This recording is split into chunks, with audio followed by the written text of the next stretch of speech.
Mesdames et messieurs, bonjour et merci d'être là pour les 25 minutes de l'actualité. Je suis Frédéric Ferrouzé à la présentation. Aujourd'hui, justement, je me fais accompagner au niveau technique de Cédric Vassima pour nous permettre de vous parvenir, mesdames et messieurs, où que vous soyez, que ce soit sur notre fréquence FM 103.5 MHz ou encore partout dans le monde à travers notre site. Vous pouvez nous écouter en direct à la minute même sur www.borfm.net. Alors, aujourd'hui, les sujets que nous abordons dans cette émission est le suivant: projet EACOP et 55 blocs pétroliers et gaziers. Quel état de lieu, quel danger, quel avenir pour les populations de la région des Grands Lacs? En effet, au moment où l'on note un recul de la biodiversité, la destruction des écosystèmes et les réchauffements climatiques, à cause notamment de l'activité humaine et non forcément du vieillissement de la Terre, certains projets curieux continuent de s'émener dans notre région également. Au-delà des calculs économiques que les États mettent en avant, les menaces environnementales, sanitaires, climatiques et sur le bien-être des populations sont évidentes selon plus d'un acteur environnemental et climatique qui alerte d'ailleurs. Aujourd'hui, nous parlons notamment des cas des projets 55 blocs pétroliers ici en RDC et EACOP qui trace des pipelines entre l'Ouganda et la Tanzanie dans le cadre d'un projet commun au niveau de l'EAC.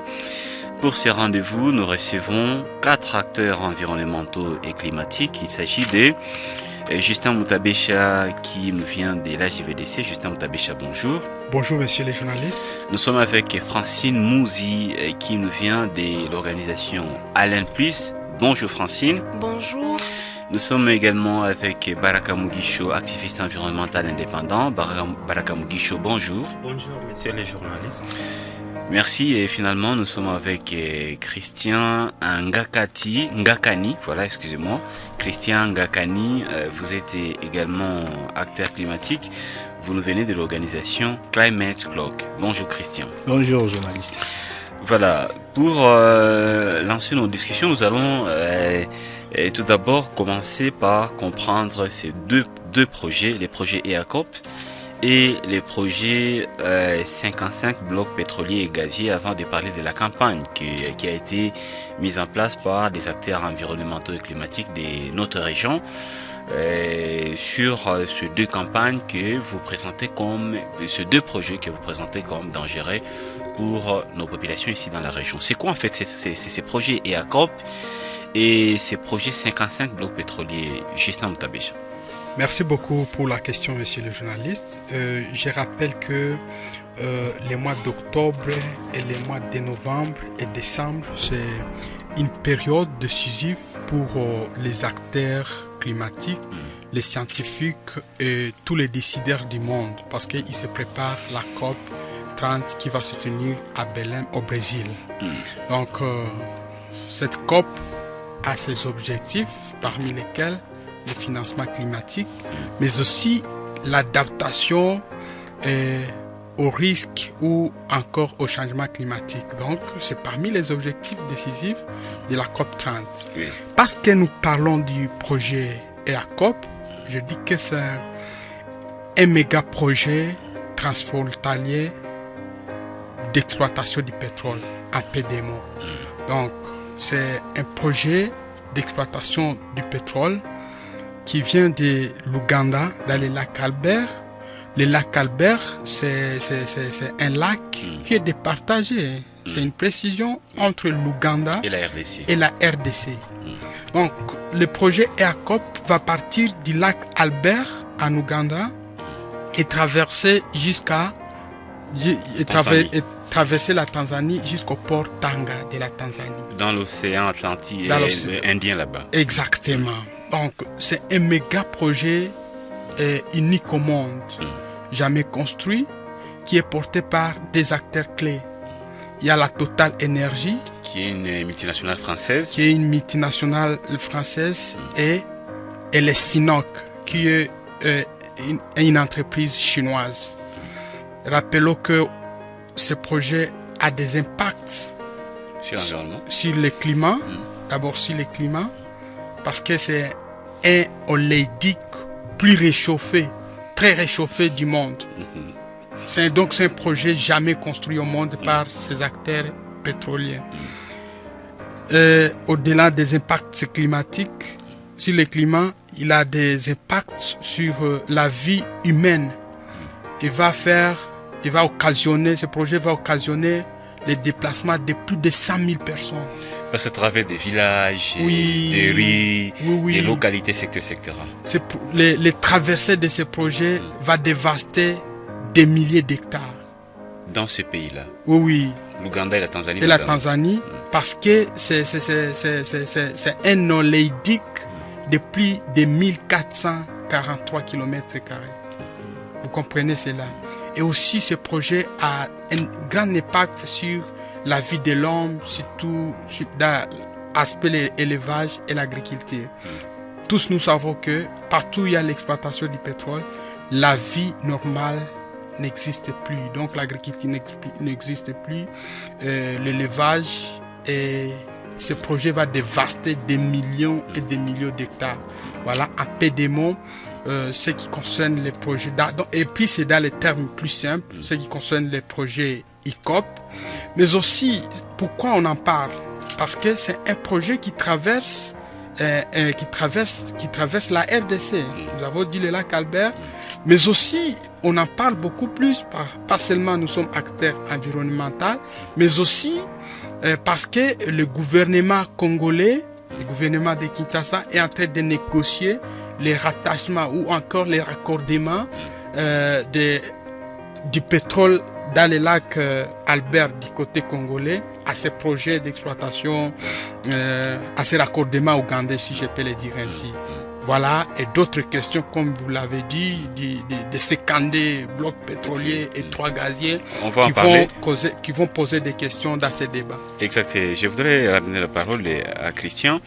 Donc, ces milliers de kilomètres construits à partir des lacs Albert, jusqu'en Tanzanie, c'est simplement pour faire voyager, si c'était un moyen de transport, pour amener les pétroles de ces lacs vers les points ou les ports d'embarquement qui est en Tanzanie avant d'évacuer ces pétroles vers les pays qui raffinent, etc. Comment ça se passe? Oui, exactement, c'est ce que vous venez de dire là. Vous savez, c'est un gigantesque projet, comme Justin avait dit. Il y a même des rapports de différentes institutions de recherche, dont l'Institut africain pour la gouvernance en Afrique, qui estimait en termes de quantité d'exploration sur plus de 34 millions de tonnes de CO2 que ce projet dégagera. Imaginez des impacts, imaginez les tonnages, des impacts que le CO2 a dans l'atmosphère, même aussi dans les sous-sols. Voilà, ce sont des impacts majeurs et de vie des pans. Ils ont allé même à définir plus de 40 millions de vies de personnes qui seront impactées de ces projets négativement. Pas seulement en Ouganda ou en Tanzanie, mais dans la région dont nous partageons avec les lacs Albert. Vous voyez tout ça, ce sont des énormes impacts et la population aux alentours de ces régions-là vivent. Vous le savez sincèrement, de l'agriculture, même de la pêche dans les lacs Albert. Il y aura des impacts dans la vie marine et la vie côtière. Parce qu'il y a des projets d'extraction de pétrole, le lieu du traitement du pétrole, existe d'énormes infrastructures et qui sont très coûtées, au-delà même d'être coûtées, qui polluent beaucoup plus. Voilà, vous voyez, il y aura des espèces qui seront à disparaître, certaines espèces dans les lacs, des poissons, les lacs, c'est la rareté. Mais aussi de la chaleur et la chaleur, mais aussi au niveau des agricultures avec des aérosols, tous des CO2 qui auront des pesticides qui auront à pénétrer dans le sous-sol, auront impacté des sols dans les champs de l'agriculture, des agriculteurs, de vie des communautés locales qui en vivent aux alentours de là. Donc c'est toute une vie qui est brisée de ces explorations-là. Voilà. Et à notre tour, nous étant activistes, pourquoi on s'insurge contre ce projet-là? Parce que on sait que ce sont de projets qui sont au bénéfice de ces filiales-là, de ces multinationales, Multinationales. mais pas au bénéfice de communautés Total, locales. sinon, Voilà, Sinon- tous les intérêts, ils exploitent les intérêts, mais au l'air détriment des bénéfice- populations africaines. Voilà, au détriment de la population. Et les communautés locales, là, n'en bénéficieront à rien de ces projets-là. Même des études d'impact environnemental ne sont pas respectées. Les plans d'atténuation et des réhabilitations ne sont pas respectés. Même obtenir même des clips, des consentements libres auprès de populations. Malgré Il y en a les, pas. malgré les milliards Voilà. que ces multinationales tirent de cette Des sites exploitation. d'exploitation. Les Alors, la petites choses de population base et les intérêts, les retours à la communauté ne sont pas ne respectés. sont d'après pas vous. respectés exactement et la population en demeure toujours pauvre, exactement pauvre depuis de milliers d'années. Alors à quoi bon encourager ces projets pareils-là qui n'ont contribué à rien aux communautés locales, mais sincèrement de laisser abandonner cela et pratiquer d'autres projets des énergies renouvelables. Merci à vous, Christian Ngakani. Alors, nous allons parler des 55 blocs pétroliers. Justin Mtabisha, vous êtes l'une des têtes d'affiche en fait du combat qui a été mené ces dernières années contre les 30 blocs pétroliers et gaziers ici en RDC. Puis les projets avaient été abandonnés par les gouvernements. Nous avions assisté à une période de silence et puis tout d'un coup il y a un nouveau projet qui est revenu sur la table avec cette fois plus des blocs pétroliers et gaziers que ce qui avait été abandonné l'autre fois. Pouvez-vous nous parler en fait de ces projets en fait, et c'est ce nouveau projet d'où le gouvernement congolais sort ces projets-là des 55 blocs pétroliers cette fois-ci? Oui. Et gaziers. En 2022, il sera lancé 27 blocs pétroliers et 3 gaziers. Oui. Il y a eu des controverses et des contestations de la part des acteurs De l'environnement et du climat et des droits de l'homme. Non seulement en RDC, mais presque sur toute l'échelle continentale. Hein. Exactement, parce que aussi ce projet présentait beaucoup d'irrégularités et beaucoup de blocs pétroliers touchaient les aires protégées, bien que la RDC soit signataire de la préservation des forêts et des aires protégées. Après une forte pression, l'ancien ministre Didier Boudimbu a lancé ce projet. Après, le nouveau aimé va dire suspendre ces projets parce qu'il y a des controverses, il y a des irrégularités. Avec le temps, nous allons observer un paradoxe des nouveaux ministres de lancer pas seulement 27 blocs pétroliers et 3 gaziers, il va relancer ces 42 blocs pétroliers. Ça amène la chair des poules. Ça touche les sensibles de la population et surtout des acteurs de l'environnement. Et après un temps, le président Félix Tshisekedi va parler du lancement d'un couloir vert. Un couloir vert qui continue la préservation et la protection des forêts de l'Est jusqu'à l'Ouest. Donc des Goma, si on peut dire, des Goma jusqu'à Kinshasa. Alors, des questions qui sont en contradiction, alors ça amène la chair, la chair des poules. Donc, voilà un peu les problèmes qu'il y a autour de la gestion des forêts et des menaces qui pèsent sur les forêts en République démocratique du Congo. Baraka Mugisho, je ne sais pas si vous avez ajouté, hein, sinon avant que je vous passe la parole pour que nous puissions discuter un peu de la dimension juridique. Est-ce qu'elle est respectée ou pas, etc. Je ne sais pas si vous avez quelque chose à dire. Pour ajouter ou soit compléter mes amis, je voudrais aborder l'aspect social et humain sur le projet ICOP parce que ça va toucher 10 000 personnes en Tanzanie et en Ouganda. Parce que il y a des parcelles de 10 000 personnes qui seront empiétées, détruites.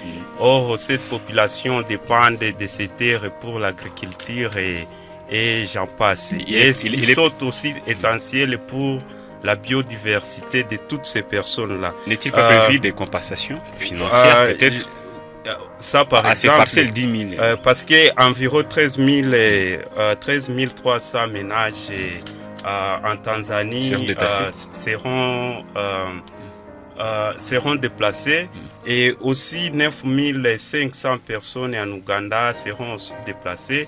Il y a aussi la question des compensations qui n'est pas effective actuellement, mais aussi des indemnisations aussi. Il n'y a pas d'indemnisation efficace, même si le projet est encore sur la table, mais il y a des milliers de familles qui souffrent actuellement. Mais aussi pour parler de ces candés blocs pétroliers, pour compléter Messier Mutabesha, la RDC, ou soit le gouvernement congolais, a relancé l'un des projets les plus controversés du monde, parce que ça touche 4 aspects majeurs sur l'environnement. Premièrement, ça touche les forêts intactes. Il y a des forêts intactes qui seront ravagées. Des estimations des rapports de Rwanda Forest parlent de 66,8 millions d'hectares de forêts primaires, soit 64% des forêts intactes restantes du pays, cruciales pour le climat mondial, seront menacés. Il y a aussi deuxièmement des écosystèmes critiques seront menacés.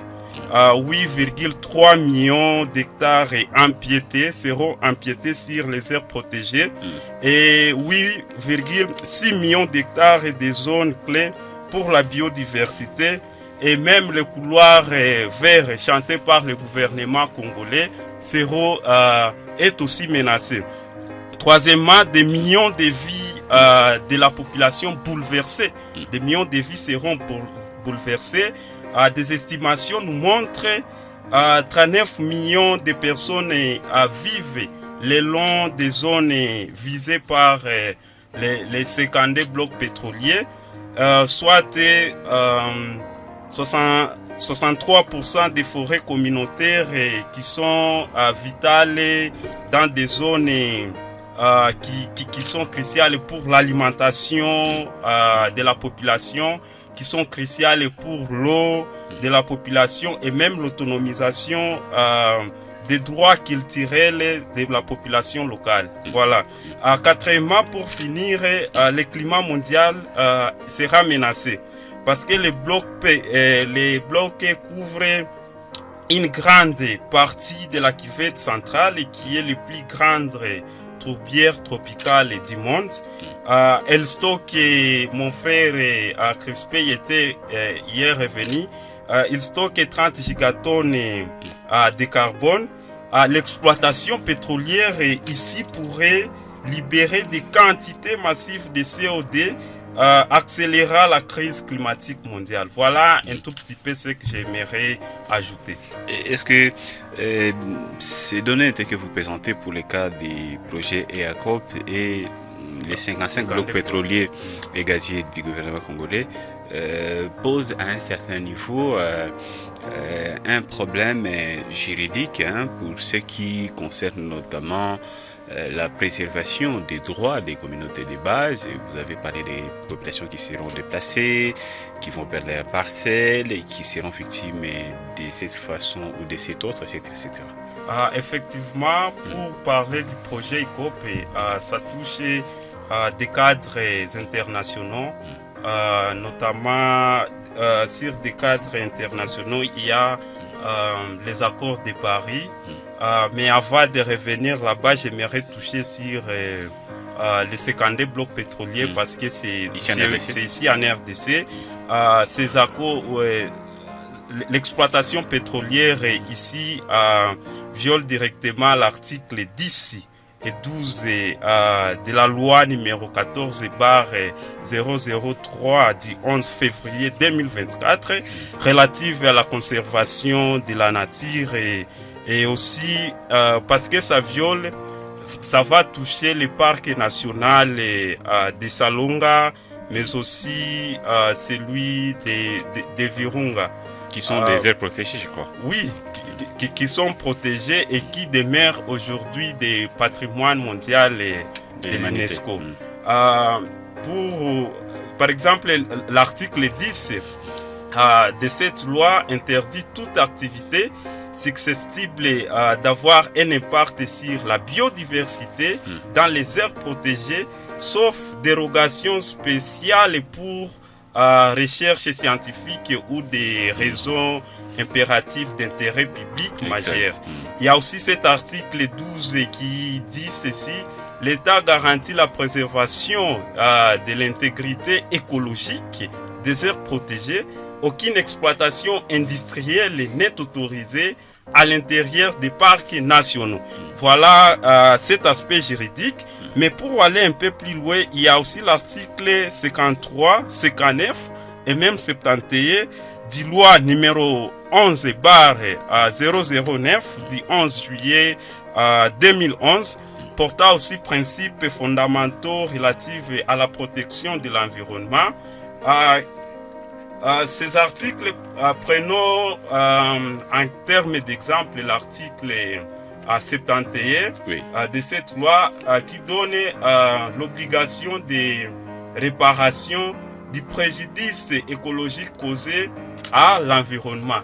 Mais si vous regardez les études d'impact environnemental, il n'y a pas de préjudice ou soit où est-ce qu'ils prévoient. Et d'ailleurs, ils n'ont pas même consulté à la population locale ou soit les populations riveraines. Alors que c'est prévu par la loi. Oui, c'est prévu par la loi, surtout à l'article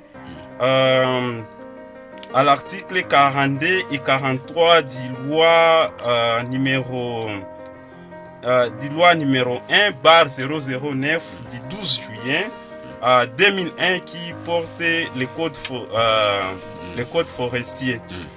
Pour aller un peu plus loin, pour toucher sur les droits des peuples autochtones, sur les droits de la population, parce que aussi la constitution congolaise à son article 53 et aussi la constitution prévoit aussi que nous attaquer les acteurs environnementaux, nous attaquer la population locale, nous donne ces garanties-là de protéger, aussi de défendre. Et cet article donne aussi au gouvernement congolais, à notre gouvernement, de protéger l'environnement. Mais cet article 53 de notre constitution est violé. Pour aller plus loin, sur l'aspect juridique, il y a aussi des conventions sur la biodiversité qui ont été adoptées en 1993. Ici, l'obligation de préserver les écosystèmes, éviter les activités qui détruisent la biodiversité sont condamnées. Mais la RDC se donne les kilos, ou soit les pays de l'Afrique de l'Est se donnent les kilos de tout détruire, ça pour autant consulter ou soit retirer leur signature où ils ont signé pour ces conventions. Il y a aussi l'accord de Paris, on avait parlé de ça. Il y a aussi la convention du patrimoine mondial de l'UNESCO de 1972. Voilà un peu des aspects juridiques que j'aimerais aborder en passant. Exact, merci beaucoup. Alors, je ramène la parole à Christian Gakani avant de donner la parole également à Francine Mouzi. Christian, on voit que la situation est à ce point préoccupante que l'opinion l'estime. Et donc, ça serait tout à fait naturel, citoyen, de pouvoir s'intéresser à ce qui est en train de se passer, que ce soit dans l'exploitation des 55 blocs pétroliers gaziers ou encore des EACOP. Et je voudrais que vous puissiez nous dire en particulier si la jeunesse, notamment, qui se prépare à vivre beaucoup plus longtemps peut-être que les adultes ou les personnes vieilles de cette génération, est-ce que la jeunesse a un rôle à jouer? Est-ce qu'elle peut jouer un rôle pour rabattre les cartes, pour amener chacun à sa place, pour amener nos décideurs à prendre les responsabilités, etc., pour hausser la voix, etc. Oui, je veux dire, la jeunesse a un très très grand rôle. La jeunesse de toute la région, toute la sous-région. Exactement. La jeunesse a un grand rôle. D'ailleurs, on a une preuve déjà de l'engagement. C'est déjà une preuve. Aussi, Parce que si vous remarquez bien, il y a même 10 ans ou bien 20 ans avant, la jeunesse, il y a les questions de l'environnement, les questions de prise en charge pour l'environnement, c'était pas beaucoup plus engagé au sein de la sous-région. Oui. Alors la jeunesse n'avait pas beaucoup de connaissances dans les actions. Alors c'est pour ces raisons que vous remarquez quand même l'engagement était un peu trop faible. Oui. Mais au fur et à mesure que nous avancions aujourd'hui quand même, vous voyez quand même une couche des jeunes qui ont pris connaissance de cet engagement et commencent à aller au devant, aux premières lignes pour dire non pour ce qui concerne ces projets 55 blocs projets pétroliers et ACOP. Voilà, ça traduit quand même déjà un preuve d'engagement, déjà de la prise de connaissance au niveau local, mais qui reste encore, je peux dire encore insignifiant, je peux dire ça à 30%, 40%, mais qui nécessite encore des renforcements d'éducation environnementale au fur et à mesure plus sérieuse pour que ces jeunesses-là soient beaucoup plus impactées et engagées au maximum. Voilà. Donc, vous appellerez, est-ce que vous pourriez appeler qu'il y ait plus de jeunes qui vous rejoignent dans ces combats, qui essaient de maintenir la flamme jusqu'à obtenir des résultats concrets pour la préservation de l'environnement et du climat dans notre région. Exactement. C'est d'ailleurs l'une des objectifs de cette émission ici. D'ailleurs, si nous sensibilisons ici, c'est pour la prise de conscience, non seulement à la jeunesse et à toute la couche de la population, mais beaucoup plus à la jeunesse, qui puisse aussi prendre ces engagements-là, qui hésite encore à venir militer pour des actions environnementales, bien qu'il y ait encore de faibles connaissances, mais qui nécessitent beaucoup plus d'implication, voilà, qui nécessitent encore susciter encore cette flamme-là intérieure à travers des engagements qui puissent nous rejoindre à lutter ensemble et à venir ensemble. Les questions environnementales et climatiques ne sont pas une affaire des autres. C'est aussi une affaire des jeunes. C'est aussi une affaire de jeunes, au premier rang, avant que ce soit nous autres, parce que les autres peuvent revenir au deuxième rang, troisième rang, et nous accompagner, oui. Exact. Alors, Francine Mouzi, en fait, quel est le rôle des médias dans la campagne, peut-être pour amener les décideurs politiques à prendre leurs responsabilités, à réfléchir à un instant sur les risques de leurs décisions. Bon, certains États ne considèrent que la seule dimension économique. Nous avons besoin des moyens, de l'argent pour construire des routes, et développer l'agriculture, et construire des écoles. C'est ça qu'ils disent. Nous avons besoin des moyens et donc on exploite le pétrole et on fait exploiter les gaz, etc. pour avoir ces moyens. Donc au-delà de cette explication économique, il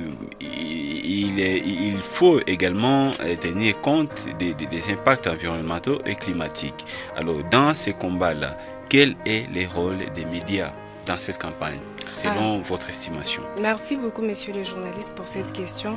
Alors, ce qu'il faut comprendre tout d'abord, c'est que la protection de l'environnement n'est pas seulement une affaire d'experts, mais c'est une responsabilité collective. Et pour que cette responsabilité soit partagée, il faut d'abord que l'information circule. Et ça, c'est à travers les médias. Et c'est là que les médias deviennent acteurs incontournables dans la vulgarisation de cette campagne. Alors, comme rôle, j'ai trouvé qu'il y a trois rôles que les médias jouent. D'abord, les médias sont un vecteur d'information et d'éducation. Ils sont aussi un outil de mobilisation citoyenne. Et enfin, c'est un partenaire pour la transition énergétique. Alors, les médias d'abord comme vecteurs d'information et d'éducation. Les médias, nous voyons déjà la radio, la télévision, la presse écrite, les réseaux sociaux, qui ont le pouvoir d'informer et d'éduquer le public sur les dangers des projets EACOP et des blocs pétroliers. Ils rendent accessibles les informations, surtout les informations qui sont techniques, notamment les impacts du CO2, mais aussi la destruction de la biodiversité dans un langage qui est simple et qui est compréhensible par tout le monde. Mais aussi, grâce aux médias, les communautés locales comprennent mieux les risques que ces projets font peser sur les terres, mais aussi sur les lacs et sur leur santé. Mais aussi les médias comme outils de mobilisation citoyenne. Au-delà de donner l'information, les médias mobilisent. Une émission, un reportage ou même un simple message radio peuvent pousser des jeunes, mais aussi des commerçants, des universitaires à s'impliquer et à changer leur comportement. Pourquoi pas à nous rejoindre dans la lutte. Mais aussi, les médias donnent la voix à ceux qui n'ont pas de voix. Les médias relayent les témoignages des populations affectées et des activistes climatiques. Sans les élèves, sans les universitaires, comme je l'ai cité tantôt, sans les commerçants, la campagne resterait confinée dans un cercle. Alors les médias nous aident à atteindre notre objectif, qui est celui d'atteindre chaque citoyen. Le média comme partenaire dans la transition énergétique peuvent être des alliés pour promouvoir les solutions, mais non seulement promouvoir les solutions, mais aussi ils peuvent être des alliés pour dénoncer les problèmes. Et en diffusant des exemples positifs sur l'utilisation des panneaux solaires, des énergies renouvelables, pourquoi pas la fabrication locale des briquettes écologiques et les projets d'hydroélectricité. Les médias aussi, je peux dire qu'ils inspirent les changements et peuvent faire de tout le monde, de chaque couche de la population, un acteur pour la transition énergétique. Et cela doit être une fierté nationale, mais aussi un mouvement auquel tout Congolais intéressé peut participer et faire entendre sa voix. Et aussi, pour conclure, je peux dire que sans les médias, il n'y a pas de vulgarisation efficace. Les médias sont les poumons de la sensibilisation. Les médias, ils informent, ils mobilisent et ils inspirent. C'est pourquoi notre campagne de sensibilisation sur les impacts et les dangers au projet EACOP et au bloc pétrolier doit s'appuyer sur les médias pour que ça soit efficace. Alors, les médias, est-ce que les médias posent parfois les problèmes des financements, hein? Donc, oui. Pour pouvoir jouer un rôle dans des telles campagnes, est-ce que ces financements-là sera disponible et est-ce que vous-même, d'abord activiste, vous serez fait un financement, etc. Je ne sais pas qui est prêt à répondre à cette question. Justin Mutabicha pourrait compléter Francine ou bien Francine elle-même, elle répond, elle donne la première partie de la réponse. Bon, je peux donner une première partie.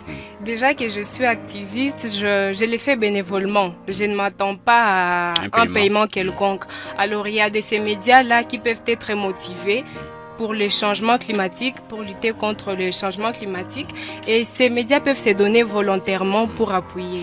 En d'autres termes, s'il y a un jour des conséquences climatiques et environnementales liées à ces projets EACOP et 55 blocs pétroliers et gaziers, les médias, c'est-à-dire la presse, c'est-à-dire les journalistes, ne seront pas eux-mêmes épargnés. Ils pourraient être également des victimes. Justement, ils ne seront pas épargnés. Ils seront également des victimes d'une manière ou d'une autre. Oui, oui, oui. Justin, vous soutenez cette idée? Je ne sais pas. Exactement. Les conséquences sont climatiques pour tout le monde. Sont pour tout le monde. Personne ne sera épargné, même les médias, comme vous le dites aussi. Et soit les activistes ou les médias, nous chercherons à être payés, ou soit nous allons tous disparaître. Francine venait clairement de le dire. Par exemple, il y a une semaine, à Lutoboko, ici dans la province du Nord Kivu, à Massissi, suite à une pluie diluvienne. Il y a un éboulement? Oui, et plus de 200 ménages sont partis avec ça. Sont partis et il y a beaucoup de sinistrés qui passent nuit à la Belle Étoile. Donc, d'ailleurs, je suis content. Je ne sais pas pourquoi vous posez la question, Monsieur Frédéric, parce que depuis l'aube des jours, vous êtes alerté face à ces cataclysmes, face à ces conséquences de l'environnement, et vous avez accepté d'accompagner tous les acteurs, tous les activistes de l'environnement. Peut-être pas parce que vous êtes payé, mais parce que vous avez pris conscience du grand danger pour la planète dans les années à venir. Voilà. Merci beaucoup. Baraka Mugisho, vous avez ajouté? Merci pour la parole, pour la question de savoir si les médias peuvent accéder à des financements ou soit être motivés. J'aimerais compléter les amis en disant que d'ailleurs nous encourageons le travail que les médias sont en train de faire, de soutenir les acteurs environnementaux de la région et aussi du pays. Mais qu'à cela ne tienne, il y a des fonds qui arrivent, il y a les fonds verts qui arrivent où ça a mené un débat national on ne sait pas comment est-ce que cet argent sera tracé. Voilà. Il y a aussi les fonds CAFI. On ne sait pas où se passe cet argent. Pourtant, cet argent sont destinés aux dommages causés par l'exploitation pétrolière ou soit des catastrophes, mais on ne voit pas leur fonctionnalité sur terrain. Il y a des victimes, le gouvernement congolais reçoit cet argent. Il y a des victimes qui sont là sans assistance. Il y a des médias qui aimeraient un accompagnement, mais ce n'est pas effectif. Bon, raison pour laquelle nous demandons à ce qu'il y ait des audits pour voir où est-ce que cet argent va et ça sert à quoi. Voilà ce que j'aimerais ajouter. Et peut-être la dernière question, puisque nous sommes déjà au bout de notre temps, je voudrais la poser à Christian Ngakani. Bon, est-ce que dans cette campagne, avez-vous le temps de rencontrer des décideurs au niveau de l'Ouganda, de l'EAC, même au niveau de Kinshasa? Est-ce que vous avez des représentants qui vont à la rencontre de ces gens pour leur faire prendre conscience? Oui, il y a déjà des initiatives pareilles parce que la campagne ne débute pas aujourd'hui, parce que la campagne date de longtemps.